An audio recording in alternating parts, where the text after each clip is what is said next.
how many of you meditate at least once a year? Okay, once a month? Okay, that's good, that's good. We'll just leave it right there, you know. We're grateful for anything we can get. No, that's good. Okay, so this is about you in a lot of ways. People who do some kind of meditative practice sort of routinely, pretty much of the time, you know, 10, 20, 30 minutes a day, 45 on a good day. In other words, people like me, real world, okay, they actually have measurably thicker brains in certain key regions. So the number one region up here is called the insula. It's a part of the brain, and again, there are two of them, that is involved in what's called interoception, tuning into the internal state of your body, and as well as your deep feelings. No wonder they're tuning into themselves. Probably a lot of what they're doing is practicing mindfulness of breathing. They're getting in touch. They're staying really present with what's going on. No wonder they're using, and therefore they're building, much like a muscle by analogy, literally. They're using it so they build the insula.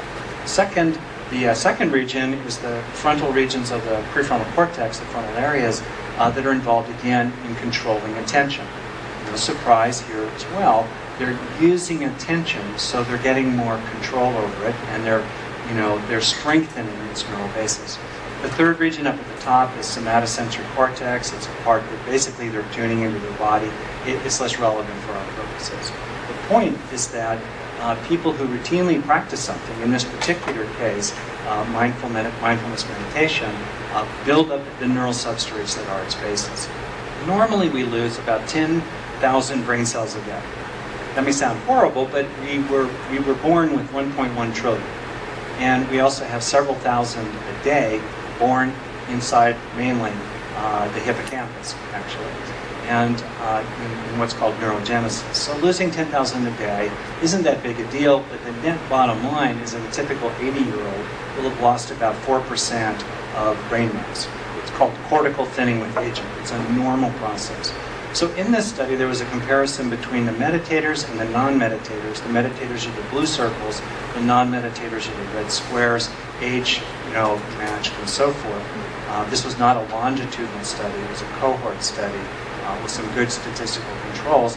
The people who are the red squares, the controls, experienced normal cortical thinning in these three regions of interest, whereas the people who routinely meditated and worked that muscle, quote unquote, did not experience cortical thinning in that region. They're the blue circles with the line straight across. That has a lot of implications for an aging population. I had a birthday yesterday, and so, it's on my mind, and always a little more gray hair every year in the mirror. So anyway, use it or lose it, right? It applies to the brain as well as to other aspects of life. That takes us to a really important point, that for me is a major takeaway in this territory, that our experience really matters. It doesn't just matter moment to moment in terms of, subjective well-being, as Bob was saying earlier, how it feels to be me, but it also really matters in the lasting residues that it leaves behind, woven into our very being.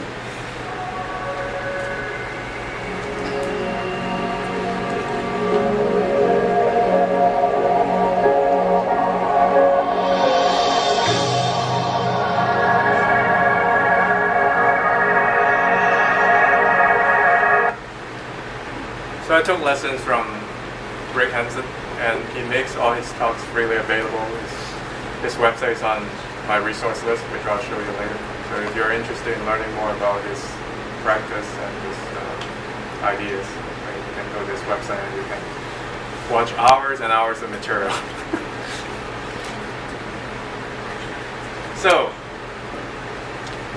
since you're at 5 branches, so I want to give you a few suggestions. If you want to use some of the meditative techniques with your patients, I have 3 suggestions.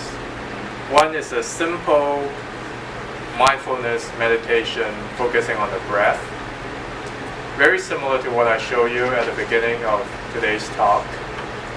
Right, you can suggest people to do it 2 times a day, just not to be too scary, right? 15 minutes per practice. I think that should be doable for most people.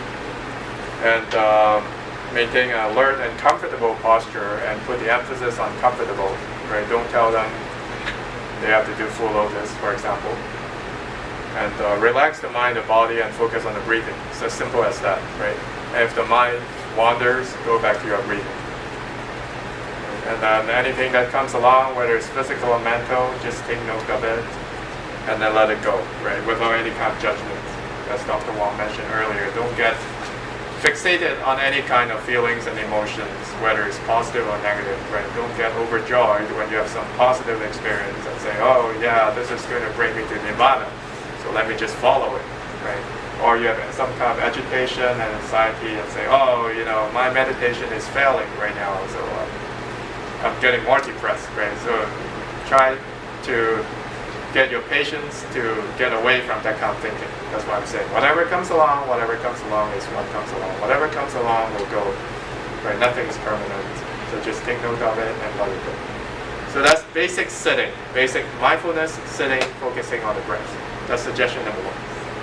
Suggestion number 2 is called eating meditation, and we're going to have some fun here.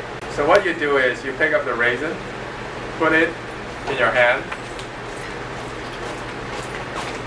Most of you have not done this before, I guess. Anyone has done this mindfulness eating before? Okay, good. So you know what it is about. But most of you actually have not eaten a raisin this way. So first you put it in your hand. You look at it, right? Notice the texture, the shape, the color of the raisin. And then you can touch it with your finger of the other hand. How does it feel? Is it soft or hard? Is the shape regular or irregular? How does it feel to make contact with the raisin with your finger?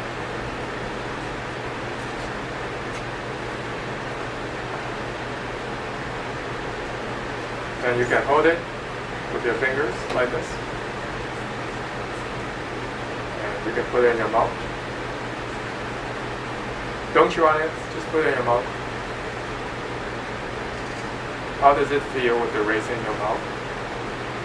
Is it soft or hard?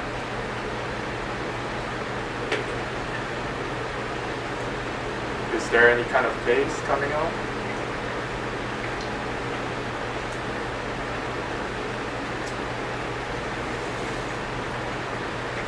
Now you can chew on it.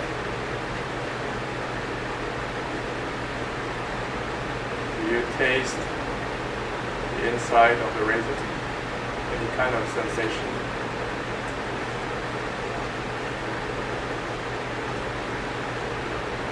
How does your mouth react with the raisin in your mouth? Are you salivating?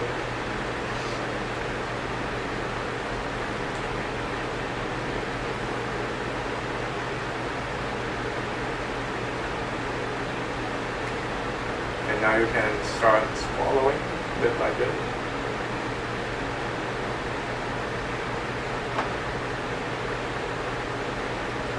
Does it go smoothly down your throat, or is it stuck somewhere in there? Do you feel any irritation when you swallow, or is it very easy to swallow the raisin?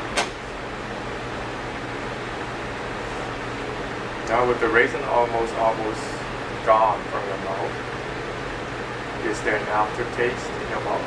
How does your mouth feel after swallowing the raisin? Is there remnants of the raisin somewhere between your teeth, which you don't like or you may not like? Are you trying to get rid of it?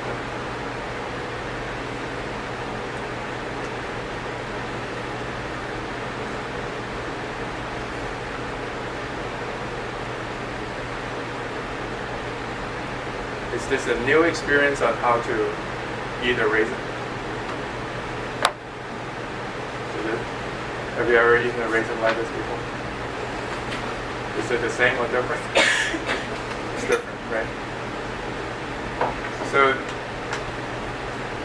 So this is a mindfulness exercise.